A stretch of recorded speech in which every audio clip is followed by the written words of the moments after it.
Hello and welcome to my channel.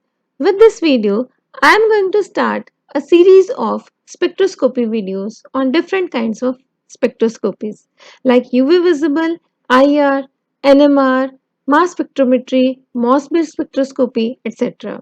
So stay tuned with the channel. Let us get started with the first part of UV visible spectroscopy. In this video, I am going to cover the topics the electromagnetic spectrum, the types of spectroscopy, Beer-Lambert law, various electronic transitions, and chromophores and auxochromes. Now, what are the electromagnetic waves? The first one are the mechanical waves and second one are the electromagnetic waves. The main purpose of the waves are to transfer the energy from one position to the another position. In case of mechanical waves, these have only one component and they also require medium to travel through one part to the another part. On the other hand, the light waves or the electromagnetic radiations do not require any medium to travel and they also have two components. One is the electrical component and another is the magnetic components. So these are the main difference between two kinds of waves. Now, the interaction of these electromagnetic radiation with the matter is called the study of the interaction of these electromagnetic radiations with the matter is called the spectroscopy.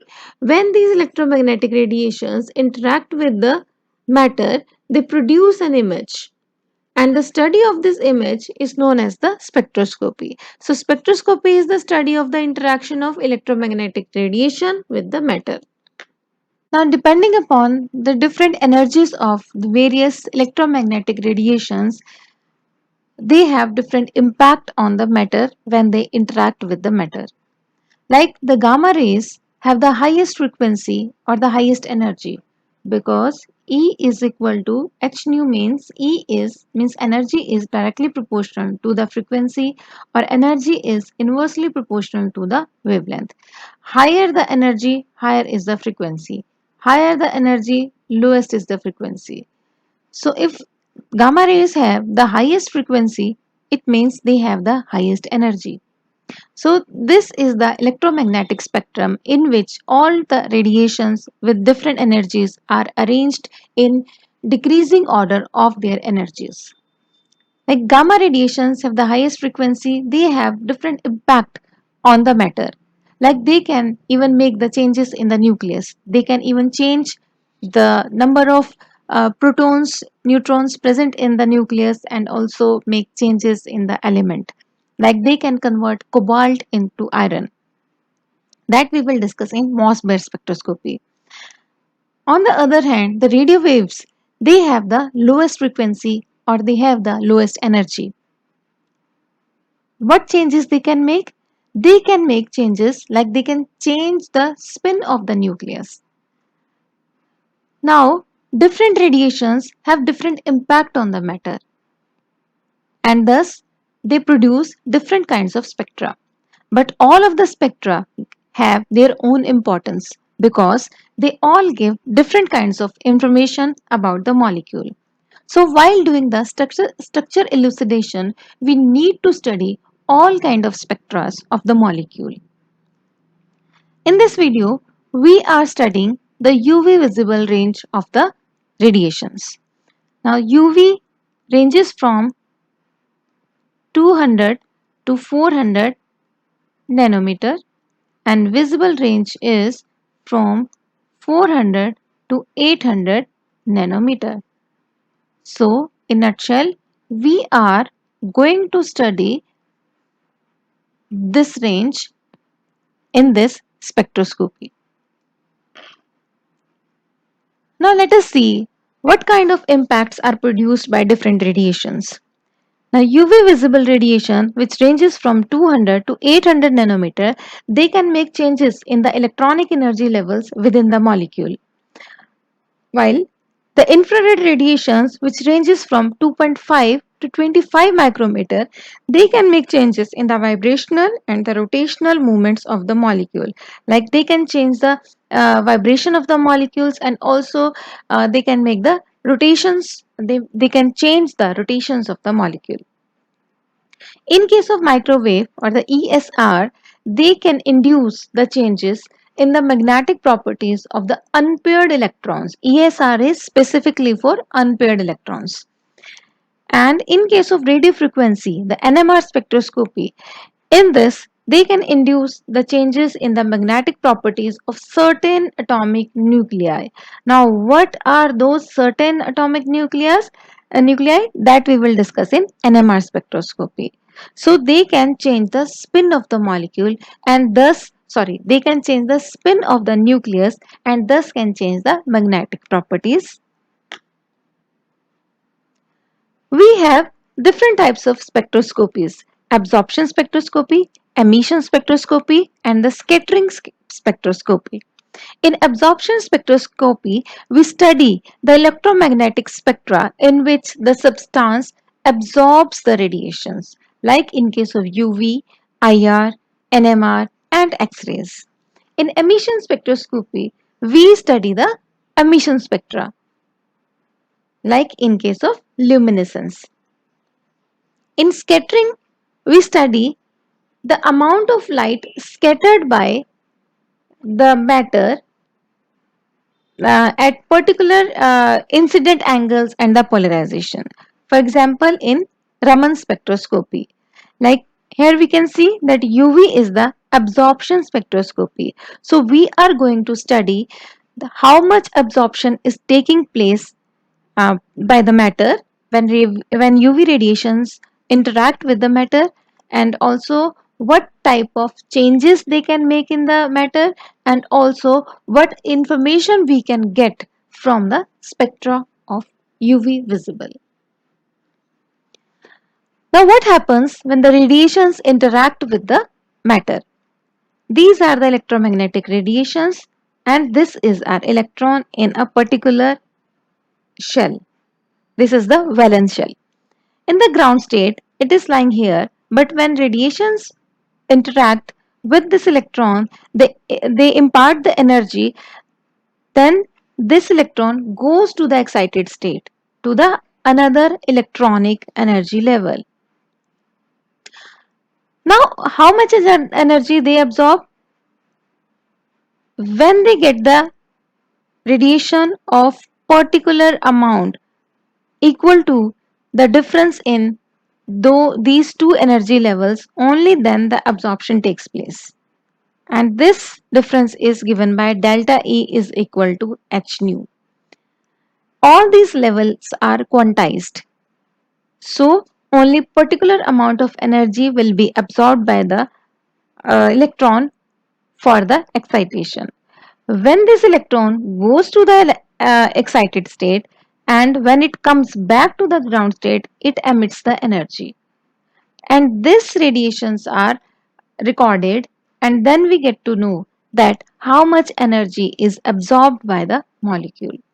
Now, actually what happens when the electron goes from ground state to the another electronic level or the excited state?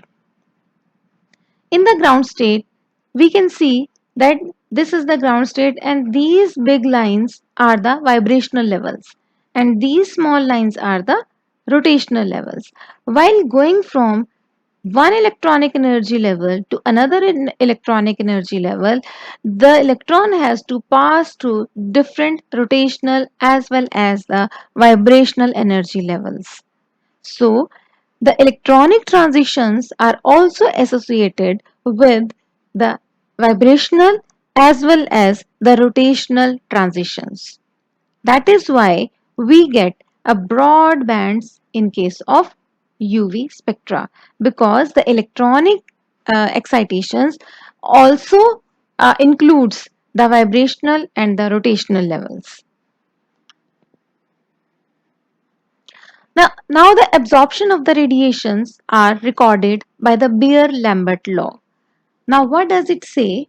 It says that when the incident light, if this is the I naught and this is the matter. These radiations pass through this matter.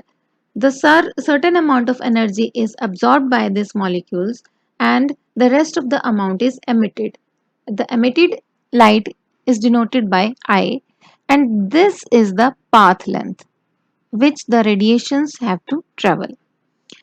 Here the equation is given by Beer-Lambert law is I is equal to I naught into 10 raised to power minus epsilon dc.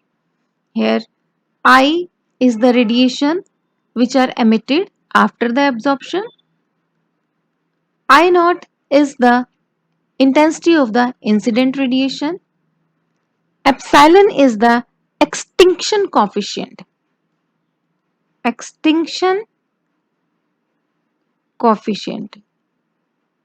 This is constant for any particular molecule. It depends upon the nature of the molecule. This is also called molar absorptivity.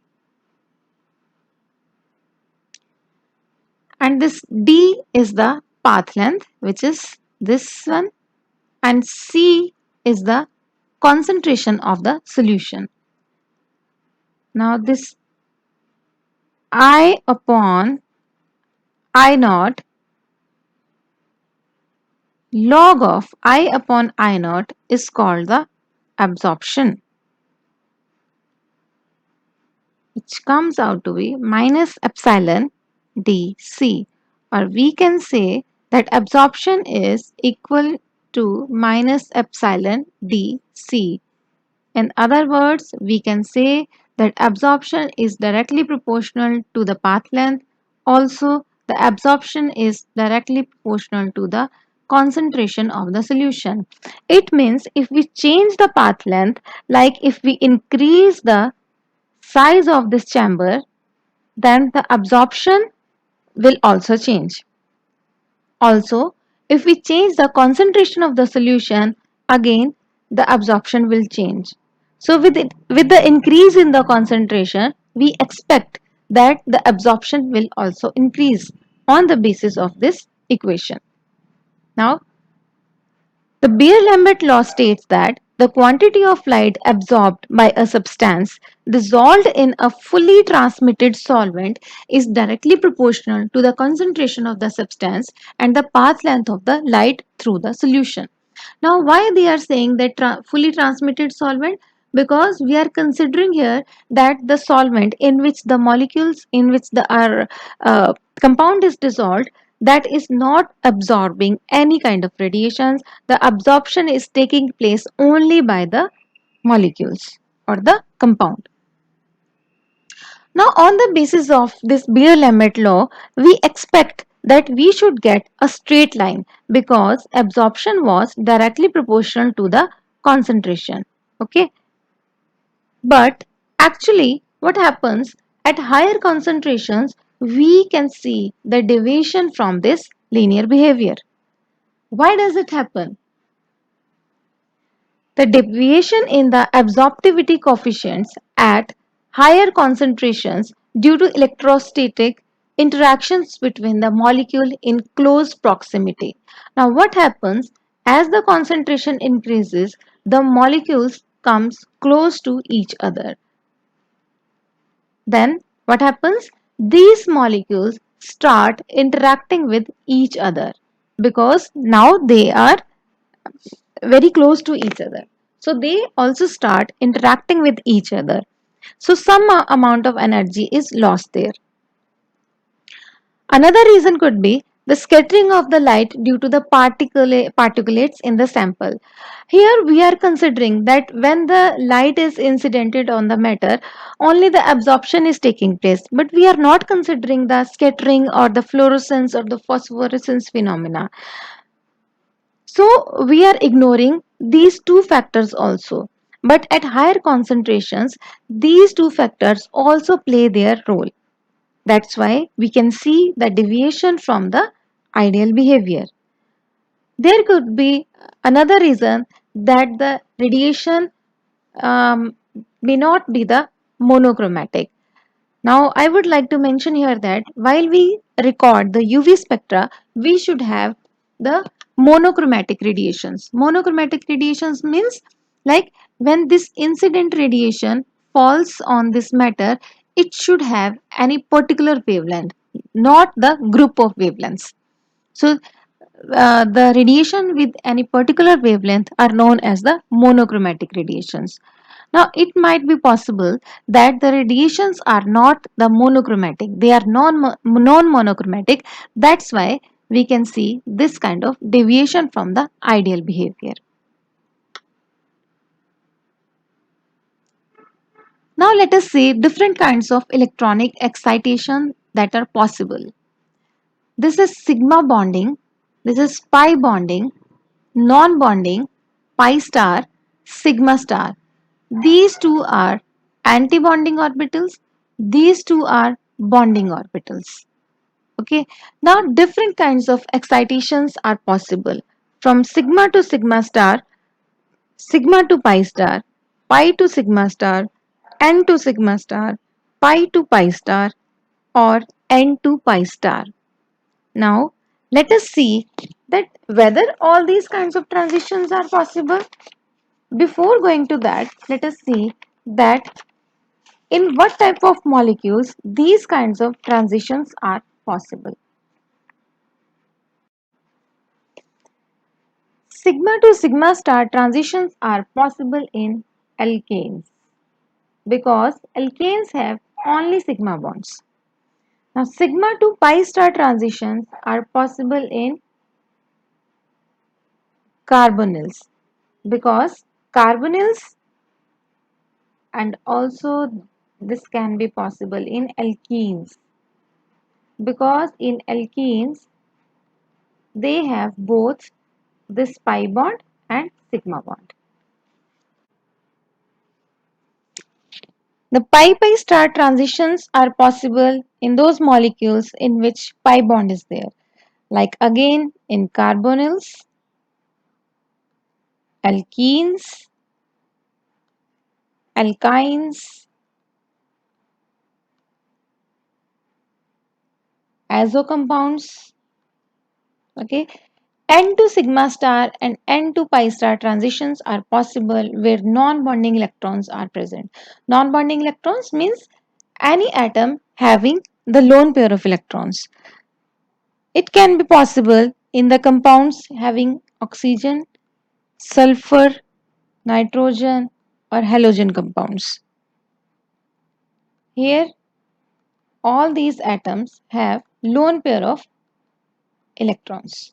So, these lone pair of electrons can be excited to the sigma star energy level. Now, N to pi star transitions are possible in those compounds in which the pi bond is there as well as non-bonding electron are there.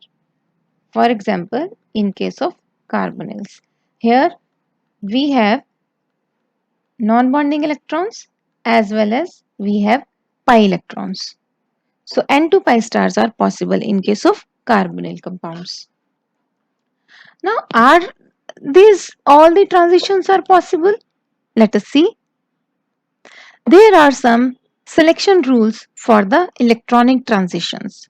The first rule is the spin selection rule. Like only those transitions are allowed in which the spin quantum number does not change. Like here in the ground state, one arrow is in the upward direction, another arrow is in the downward direction. When the excitation takes place, here in the first case, the one arrow is in the upward direction, another arrow which has gone to the excited state, it is again in the downward direction with the original orientation. So spin is not changed in this case. So these kinds of excitations are allowed. But in the second case, we can see this is in the upward direction and this is also in the upward direction. So it means the spin has changed from downward to upward. So these kinds of transitions are not allowed. These are the forbidden transitions. So first rule is that the spin should not change while transitioning from ground state to the excited state. Now the second rule is that the orbitals should have the symmetry of overlapping orbitals. Like there are different kinds of orbitals, sigma, pi, non-bonding, pi star and sigma star and antibonding orbitals.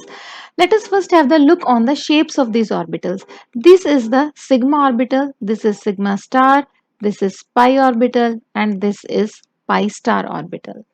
Now according to the statement given in the book J.D. Lee, the orbitals should have the center of symmetry. Okay, they should have the center of inversion actually.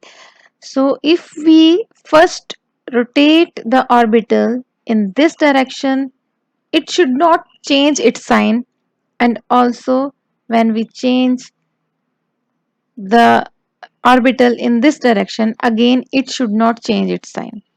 So in this case we can see that in either of the rotations the sigma orbitals do not change its orientation. They have the same sign in all the directions even after the orientations. So these sigma orbitals are Girard, means these are the symmetrical orbitals. In case of sigma star orbitals, we can see that upon making the rotation, the negative and positive orbitals will exchange their positions. So it will not be the symmetrical orbitals. So sigma star is ungirad. This is unsymmetrical.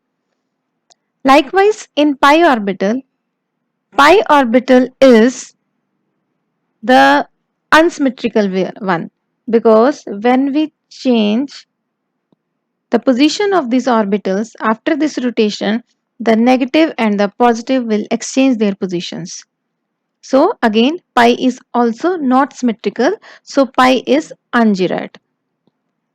In case of pi star, we can see if the rotation is made in this direction and in the second round the rotation is made in this direction, the orbitals, the signs of the orbitals will remain same as that of the starting position.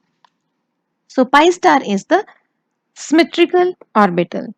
So on the basis of these orientations, we can designate the sigma orbitals as G, pi as U, pi star as G and sigma star as U. Okay. Now according to the symmetry selection rule, only those transitions are allowed where the symmetry is changing. Means G can goes to U or U can goes to G. G to G is not allowed or U to U is also not allowed. Okay. Now according to this rule, G to U and U to G is allowed. Now what is U and G? Means these are the antibonding, these are the bonding and this is the non-bonding orbital. From bonding to antibonding orbitals, only G to U is allowed. It means sigma to sigma star is allowed. This one. And U to G is allowed. Means pi to pi star is allowed. These two are the allowed transitions. These transitions will have the high intensity of their peaks. Now U to U or G to G. G to G means pi to pi, sorry, sigma to pi star, sigma to pi star. This is not allowed. Similarly, U to U means pi to sigma star. This is also not allowed. So these are the allowed transitions. These are not allowed transitions. Here you can see that how these transitions are taking place in different orbitals. Like in pi and pi and pi star are overlapping with each other, so they can have the transitions. Here n and pi star, they can also have the transitions. In case of sigma and sigma star, the orbitals are overlapping. In N to sigma star, again the orbitals are having small overlap. So uh, this is the scenario when the transitions are taking place from one orbital to another orbital. Now, because of the poor overlap of the non-bonding electron with the pi star orbital, we have very low intensity of n to pi star transitions. On the other hand, pi to pi star transitions, they have very good overlapping. That's why they have the high intensity of the orbitals. They have the high intensity of the peaks. Next comes the chromophores. Now, what are chromophores? The wavelength of absorption is the measure of the separation of energy levels of the orbitals. Thus, the nucleus holding the electron determine the wavelength of the radiation to be absorbed.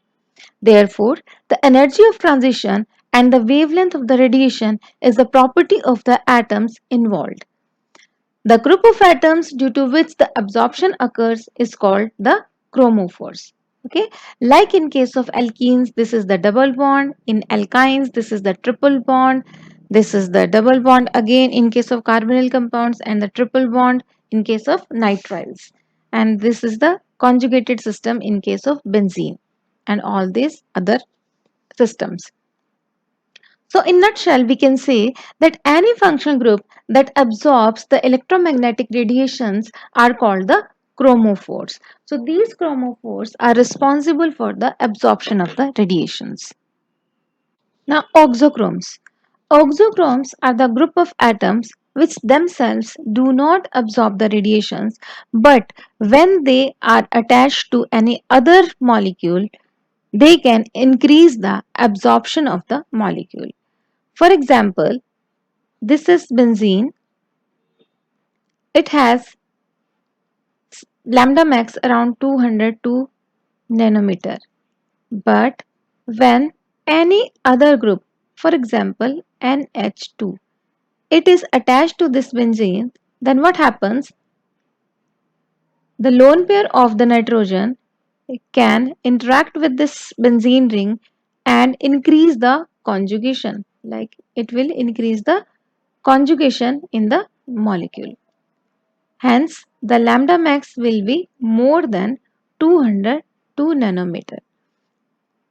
So, auxochromes can have the impact on the increase or the decrease in the lambda max of the molecule or the absorption of radiations in the molecule. These kinds of groups are called the auxochromes. So, these groups, they themselves do not absorb the radiations, but they can make changes in the intensity or the lambda max of the molecule. Now, based upon this, there are four effects: the bathochromic shift, hypsochromic shift, hyperchromic shift, or the hypochromic shift. If the addition of the auxochrome increases the value of the wavelength, lambda max, this is called the bathochromic shift. If it decreases the wavelength, then this is called the hypsochromic shift. If the intensity of the radiation is increased, or if the intensity of the peak is increased, then this is called the hyperchromic shift. If the intensity of the peak is decreased, this is called the hypochromic shift. So these are the different effects produced by the auxochromes in the molecule. So in this video we have covered all these topics. We have discussed all these topics in this video. In my next video, we will talk about the factors affecting the absorption in UV spectroscopy. If you have any doubt, please leave the comment below. I will definitely reply to your comments. Till then, stay tuned till we meet again in my next video to uncomplicate chemistry. Bye bye.